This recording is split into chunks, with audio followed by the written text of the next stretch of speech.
Oh, well beep. This is yet another great situation you have gotten us into.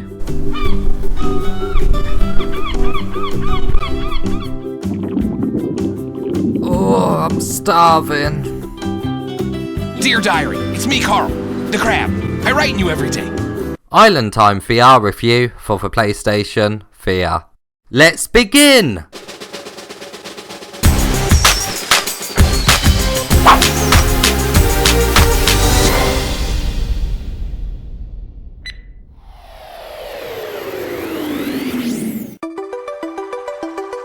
First up, let's take a look at the gameplay.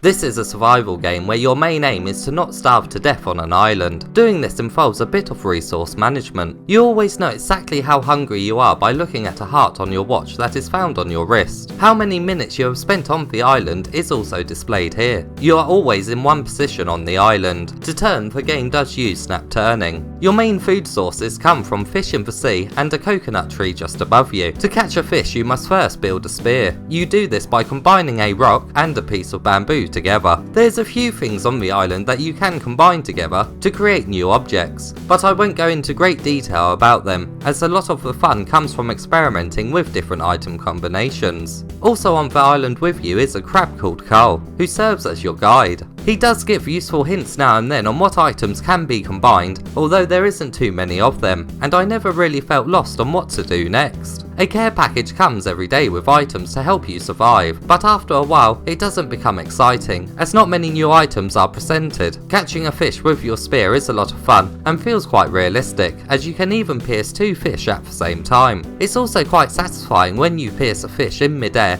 or a golden fish that swims a lot faster. Before you can eat the fish you must cook them. To create a fire you rub two rocks together. This action does feel great to perform. You must always keep an eye on the cooking fish, as they can be overcooked and get set on fire. This is something you really want to avoid, as the fire can spread on the island, which results in a quick death. Another thing you'll want to keep an eye on is the pesky seagulls that can swoop down and steal your fish. To prevent them from doing this, you can strike them, which always feels great. You know when you have beat your previous survival time as a sign is presented to you. You do feel a sense of accomplishment, but after a few games the simplistic survival gameplay elements become very apparent, and each new attempt really does not change that much.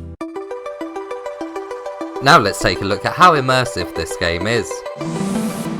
You really do feel like you're on this island thanks to how sharp everything is. Quite a few times I really felt like I was going to fall into the water when I was catching fish. I really did lose myself in the world. To eat something you must actually place it near your mouth. When you eat something, a bite is seen. The inside of the fish is a bit shiny. It's a small detail but shows care has gone into each of the island's interactable objects. Carl the Crab is voiced by Greg Miller, who you may remember from presenting IGN videos. I'm not too sure if his voice suits a cartoon crab, but that may be just because I used to see him a lot on IGN.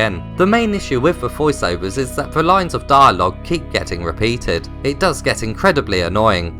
Ooh, it's that guy again. He's a total jerk looking for an easy meal. Try to scare him off so he doesn't mess with you. I'm not gonna lie, this is my favorite part of the day. Whenever this crate of random stuff shows up on the beach very conveniently for no reason, I'm sorry you're dead.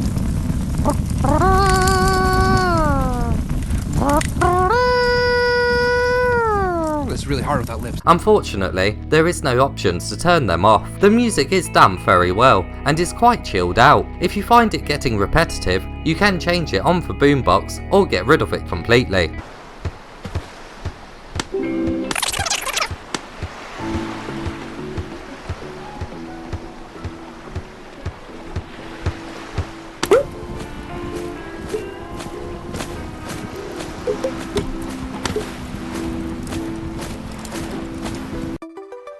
Now let's take a look at the setup and what controllers the game supports.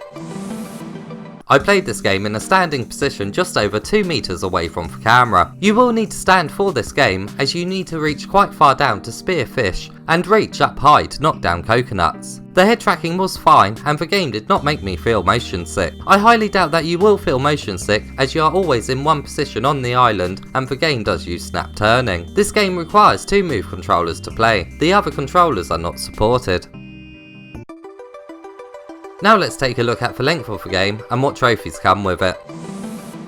As this is a survival game, it is meant to be replayed over and over again for a better time. If you want an incentive to do this, the trophies will give you just that. In total there are 20 trophies that can be achieved. There's 4 bronze, 7 silver, 8 gold and 1 platinum. A lot of the trophies are rewarded for using objects in certain ways. The harder trophies are for surviving on the island for a certain amount of time. Overall though, this platinum trophy shouldn't be too hard to achieve, and it is a very good trophy list for this type of game. And now it's time for the verdict.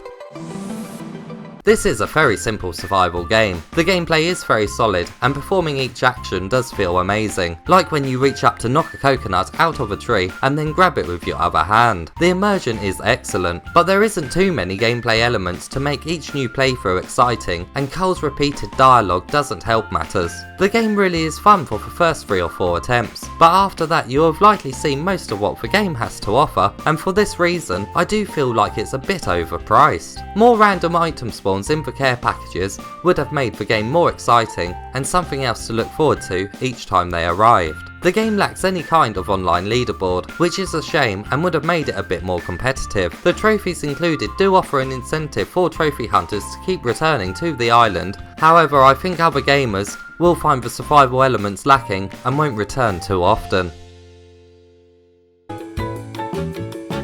We may not know how to build a spear now, Beep, but at least we know crab tastes good.